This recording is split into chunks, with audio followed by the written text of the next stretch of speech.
Hello everyone and welcome to the Smashi Business Show. Today is Tuesday, January 27, 2026 and I'm Abdul Majid Awan. And I'm Kiki Virdag. And Kiki is I'm an executive producer here at Odium under the Augustus Publishing branch. And we have a very interesting show today. We have telegrams, Durov, Pavel Durov slamming WhatsApp security as brain dead. He's calling you brain dead if you still think WhatsApp is safe. Disney CEO Bob Iger just revealed the location of Disneyland Abu Dhabi. Very interesting way to do it, posting a very scenic picture from there. And then Saudi Arabia's PIF, Public Investment Fund, $1 trillion fund, lifts a year-long ban on PwC. It was one of the biggest stories that we did last year on Smashi Business. We covered it so much that I got bored out of it. But eventually, now it's being lifted. We'll tell you all the details. Saudi Arabia, again, has plans to expand premium residency program for ultra-wealthy. Just listen to the number, $30 million. So if you have that, it's very possible you can get a premium residency. It's like a golden visa program, which we have in the UAE, 10-year residency, 5-year. But a lot of people recently got it. Ex-Uber CEO got it. Klanik something, he runs now cloud kitchens in Saudi Arabia. So he's got it, and there were other people. How close are you? Just like 29.999 million shy of it. Right. But very interestingly, this all happened over the weekend. But how's your weekend, Kiki? You know, it's full of books and TV shows and tandem reading, fiction, non-fiction, slightly psychotic between this amazing book that you recommended to me. Yeah. New Confessions. Don't tell people I recommended it. Well, we'll just call it New Confessions, ... Yeah. Tune in next time to find out more. Next blog post idea, Majid. Yeah. and then this like crazy fantasy craze that people jumped on through TikTok, which, you know what, it's a little bit like Beauty and the Beast retold through fairies. Nice. I promise I am educated, Yeah. but it's binge worthy, and so I'm torn between the two. When I feel guilty for reading that, then I go back to the business side of things, and then when I'm bored with that, I go back to the fantasy type of things. So you're switching between fiction and non-fiction, Yeah. and that's how everyone's life is, I think. Yeah, Escapism. escapism. Escapism. What That's a about you? nice idea. I'm not reading anything right now. I told you about Blinkist. I love that app. 10 minutes. It's so good. Anything I can know about. The interesting thing about it is that it's a summary of non-fiction. I love non-fiction. I hate fiction. I can dream up my own fiction, right? Yeah. I am bouncing that around kind the of, office all day anyway. But non-fiction is my thing, but it has a very nice 10-minute, 11-minute summary of every book. So if you don't have the time to read it, the best idea is just have a summary of what the crux of the matter is, what they want to explain. Another book recommendation, by the way, Freakonomics. Freakonomics. Freakonomics is so interesting. Sounds like a P. Diddy book. Yeah, it does. But very interestingly, that person tells the story how numbers, when you look at it, they don't make any sense, but actually they do make sense. One of the chapters is about how names actually lead to wealth. So having a good name actually, and he then gives data about it. That see, this name was very good, and see this guy, all the like 50 out of 70 people or 90 out of 100 people, they're successful with this name. But they're talking globally, or is it Globally. Okay. It's a very global book. So it's very here, interesting. what in the UAE is the No, go-to name? let's see. We'll ask him to write a UAE version. Okay, tune in next time. Yeah. But very interestingly, Telegram founder Pavel Durov, who's in France and in Dubai sometimes, has launched a scathing attack on WhatsApp's security. Not a new news, but he's been doing it for a long number of years. And he's called users of WhatsApp brain dead if they trust the Meta-owned platform in 2026. The Dubai-based billionaire claims his team discovered multiple vulnerabilities in WhatsApp's encryption implementation, reigniting the debate over messaging app privacy. Well, this isn't Durov's first strike against WhatsApp, because the Russian-born entrepreneur has spent years criticizing the platform, understandably given the Telegram background. He previously described it as a surveillance tool with security issues, suspiciously suitable for government monitoring. So his rivalry with Meta CEO Mark Zuckerberg, I think it dates back to like 2009.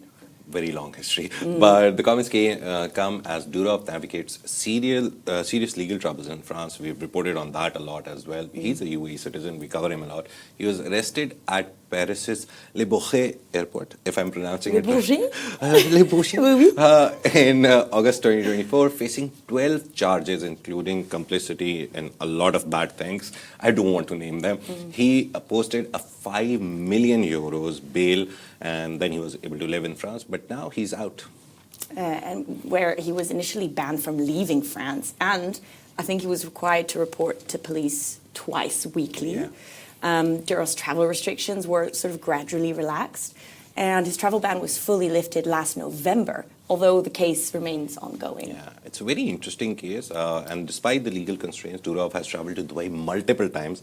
I saw him twice, not like physically, but on social media. He came once for only 4 or 5 days, and then he attended an event and gave a talk.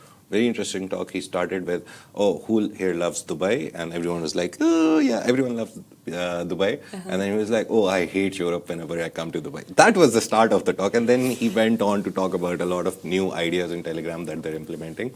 No But wonder a good France start. doesn't like him. And Telegram's headquarters are located here. On paper, they're not located anywhere, but obviously he operates from here. And he also headlined the Blockchain Life conference here last October, which I was just talking about, introducing new blockchain technology to over 16,000 attendees. And the billionaire continues positioning Telegram as a champion of free speech and privacy. How much do you trust WhatsApp? What would you It's say? such a good question. I mean, I don't want to sound like everyone and say I don't trust anything, but the messages fly out through WhatsApp every day. I Right. think it's a very UAE thing, though. I remember, I used to work in London in production there, and everything had to go through email and things called GDPR, which was basically like a government protection of Oh, nice. people's data. And as a result, WhatsApp was not allowed, and it makes you wonder why. Very But I interesting. still use it every day. You? Yeah, now we use it. The main thing is, I remember Mark Zuckerberg was in a Senate meeting hearing, and very interestingly, he was asked what is his opinion on this exact thing. There he said that, oh, no, we don't share data. And whenever you open a new chat on WhatsApp, it clearly says end-to-end encrypted. No one can know what you're talking about. But then he goes on, and as soon as Biden came down from presidency, he was like, oh, they asked me for data. They pushed me. I had to share some data, but it was them. And then Trump comes into presidency, and Mr. Mark Zuckerberg donates $1 million to his whole campaign. And there's so many things. So I personally think WhatsApp by itself, I don't think it's that encrypted. There is problems in it, but I think it depends on Meta. It's not a thing in WhatsApp, it's not a feature in WhatsApp, but if Meta controls it, obviously they know what's happening. So it's a very gray line, and I think we've had this discussion a lot on the show about free speech and privacy. Elon Musk is a champion. That is why X, we see everything and anything going on it. It's the best platform for people who have like Slightly extreme opinions. problematic. Who have problematic opinions. He doesn't care. He's like, no, everyone should be able to say their piece. Sure. And then Pavel Durov, and he's on X. Yeah. Pavel Durov is on Telegram and Do you on follow? X. Do you follow what he says on X? Quite Elon closely? Musk or Pavel? Pavel. Pavel, we follow him a lot. A lot of things that he does. Again, we like to cover Arab founders, Arab people, Yes. citizens of this region. So Pavel Durov is one. He has a UAE passport, so why not? He's our hero. And all these things are happening, but there's another very interesting thing happening. And just before the show, I asked Kiki about it, and she'll give her opinion now. But Disney CEO Bob Iger has given fans their first glimpse of Disneyland Abu Dhabi's future home. It's an empty land that he poses with, but we can imagine. In an Instagram post this week, Iger shared photos of himself walking on the construction site on Yas Island, writing, walking on the site of what will one day be Disneyland Abu Dhabi. Lots of work ahead, but all very exciting. Yeah, I think the project was announced in late 2025, and it marks Disney's first theme park in the Middle East, which is huge. And it will be fully funded by the Abu Dhabi developer Miral. The company already operates major Yas Island attractions like your favorites, Ferrari World, Sea World, Warner Brothers World, you name it. And Disneyland Abu Dhabi will become Disney's 7th global destination. Disney's Imagineers are designing a cutting-edge resort featuring a crystal-inspired castle that reflects Emirati culture. The ambitious project aims to position the capital as a major global tourism and leisure hub. And under this partnership, Disney will earn licensing fees and royalties from the park, but it won't own or operate it directly. Miral will handle all operations, similar to other international Disney licensing agreements. No opening date has been announced yet, sadly, though. Yeah. What do you want from this Disneyland? Have you been to any other Disneyland? That's the first question. stop because we don't have time to talk about how obsessed I am with Disneyland. Already the concept of Imagineers, brilliant. Yeah. They really are. I mean, just look at it for what it represents for kids. Remove politics, remove all of that. Yeah. It's really the sort of central point of most children's childhoods across We the world. especially, I think, right? Yeah. The millennials, or I think even Gen Z has some part of Disney in their Do you lives. have Disney Plus? Yeah, I do. Okay. Obviously. Then we can stay friends. No, and it's also, I think I really appreciate, Saudi Arabia also has its Six Flags park, and having at least the local enmeshing, because Six Flags is also an American company, having a local enmeshing to ensure that things are, transposed culturally, and also to be able to get some of what is, the palace, for example, the Emirati culture seen through this physical structure that will be built. Very iconic. And it would be nice to see something different than the classic pink Disney castle, It's time for change. Yeah, it's time for an Emirati change. Yeah. Very interestingly, we talked about Miral here. Miral is one of the biggest developers. They have Ferrari World, SeaWorld. Have you been to any of them or all of them? Of them. Yeah, I've been to SeaWorld, I think 5 or 6 times. My kid loves it. Yeah. It's such a nice day spending kind of a place where you go, you can see the penguins right in front of you. Yeah. But there was a lot of questions asked about how Disneyland will work in a hot environment. Miral's CEO, group CEO, he responded on LinkedIn. We covered the story. Very interestingly, he said that I think you haven't been to Abu Dhabi Yas Island, because you go and you realize that even in summer just working, it's completely indoors. Disneyland apparently are very open areas, right? They're not closed door attractions. Correct. But they're building it obviously indoors, and it can be done. Yeah. We've seen so many. I mean, it's another incredible project that the scale of which is going to impress people across the world. Yeah. I'm not looking forward to the amount of tourist influx, I suppose. We'll get the first entry tickets. We'll try to get the first entry tickets. Yes. We'll put our first foot in, like Augustus Media going first. Yeah, we're the first ones. First look presented by Augustus Media, ODM, or anything. But very interestingly, this place is apparently Yas North, because they want to build the whole place in front of a waterfront property. So they want the water, and it actually will be a part of everything. Beautiful. So yeah, I think it's going to be one of the most cutest, best, beautiful, dreamy, all add more adjectives, Disneylands in the world. Apart from that, I think there is no price being quoted how much it will cost. Not publicly but available. the year around which is being talked about is 2030-ish. So by 2030, you'll have it. The very interesting part is, me and Vard also talk about it, because we have passports from Pakistan and Sudan, very difficult to get to places. But for us now, it's become such a nice thing that Middle East has all the attractions. Abu Dhabi is getting a sphere also, the LA sphere. So we don't need to go to the US. If he has put a ban on our passports, thank you very much. We all have all of it right here, right? Well, and the US also gets really hot. Their parks aren't made for that weather. Ours are. Ours are. Yes, that's the word. But also Saudi is doing great developments on all things theme parks, attractions. I mean, Six Flags, but they also got the IP, I think, for some of the anime parks. Yes. So there's lots and lots of movement happening in the region here and in Saudi for big park attraction lovers. So if you want to see anything, I think Qiddiya would be the best bet to Google, because they have a lot of they're building an entertainment plus something city. So you'll have a lot of the things there. Lastly, second lastly, Saudi Arabia's Sovereign Wealth Fund has ended its year-long ban on consultancy firm PwC. It just came, so I thought we should add it to the show. And now it allows the global advisory giant to pitch for new work. After a major fallout, the Public Investment Fund informed PwC that restrictions imposed in Feb 2025 last year have been lifted, opening the door to the firm to rebuild its business in the kingdom. Yeah, the ban has been really devastating for PwC's Middle Eastern operations. The firm was forced to cut approximately 60 partners and 1,500 staff members across the region as new advisory contracts from PIF and its subsidiaries were blocked. However, PwC's audit work continued throughout the ban period. And the fallout was reportedly triggered when PwC attempted to hire the Chief Internal Audit Officer from NEOM, a company controlled by PF, according to the Financial Times. Neither PIF nor PwC have officially commented on the reasons behind the original ban or its lifting. It's been a year, we still don't know. Well, PwC will welcome the news. The Saudi consultancy market has changed pretty dramatically.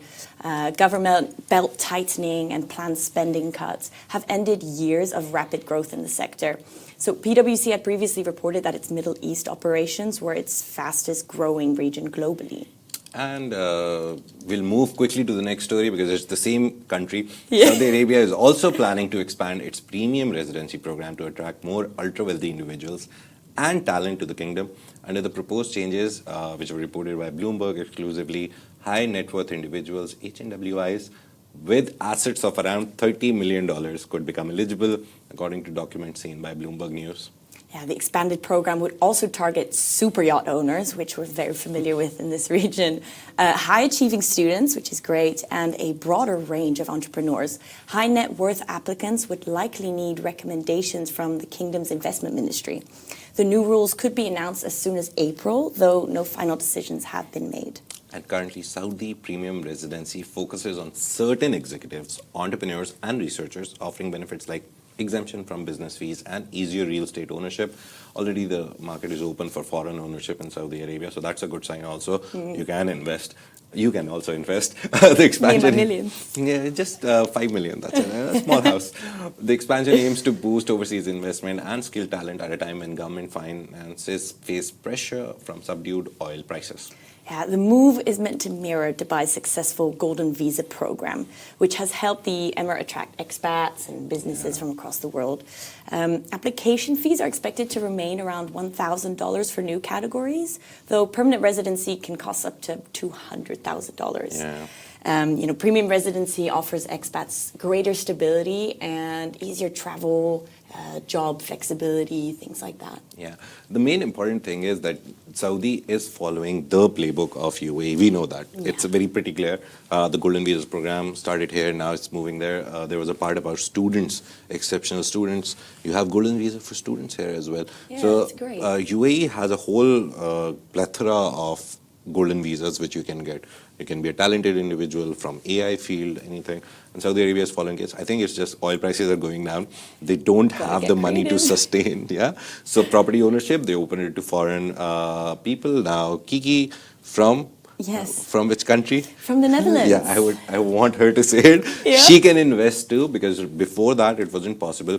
Kiki can now also invest in this Saudi Tadawul market, the stock exchange. I saw that. I'm very excited. When is that? That's beginning February, isn't it? It already started, yeah. It already started. Everything was designed around starting February, because January they wanted all the regulatory issues to be solved. Yes. And now everything has started. So you can own a property and Tadawul. Yeah. Yeah. Well, maybe I'll start with the ETFs with a little small pot. But it's and exciting. Oil ETFs or some other ETFs. Well, I think also the health tech, that's another area they're really pushing for. I'm just really excited about being at the center of it all. Yeah. Funnily, both the biggest BNPLs, the buy now later platforms, are in Saudi now, and they are planning to go for IPO. Tabi is going for an IPO. Tamara has said they will go for an IPO. They never tell the date, and they're like, in 2-3 months or a year. Every year, it's the same thing. I'm going to media partners for Web Summit. It's happening 1, 2, 3, 4 Feb. I'm going there, I'll be there, I'll show you around. Last year, I met Hussam Arab there. Very interestingly, he was walking around, I was like, hi Hussam, blah, blah, blah. And my very first question was, when are you IPOing? And he's like, you should ask my media team. I don't comment on this stuff. I was like, but no, in the panel you said that maybe next year or you're planning something. He's like, yeah, that was the panel. Individually, I don't comment on it. I was like, okay, fine. Do you think the reason don't for tell the me IPO the secret is, simultaneously both BNPLs? I think they were hoping that this market opens to foreigners. Yeah. And now it has opened. I think 2026 would be like 100 plus IPOs, because now they have extra money which can go in. For cornerstone investors, they can approach outsiders and they can come in and be like, oh, Tabi, we're the cornerstone investors. We're buying 10% of the shares, and the next 20 or however much they float, you can sell it to retail investors and institutional ones. But I think all these big giants, Tabi, Tamara, will go with cornerstone investors. Yeah. They won't let you and me, retail investors, enter.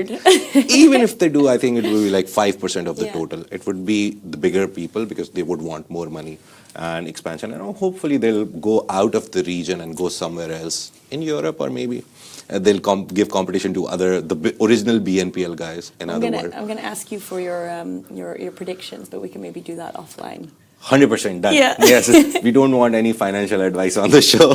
Or even if we give it, we say, oh, this is not financial advice. Thank you so much, Kiki, for coming on the show. And this is your part now.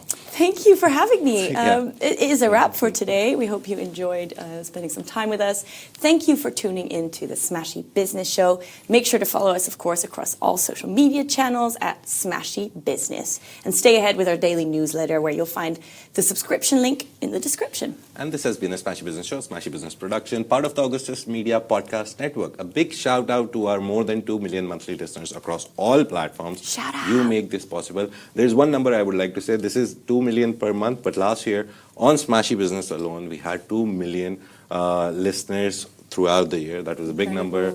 We're growing. Thank you so much Thank if you you guys guys. do that. Have a great day. Thanks to the production team, Ujjwal, and thanks to Millie also for standing there and always motivating us to do a good show. Have a great day. We will see you tomorrow. Bye-bye. Thanks, everyone.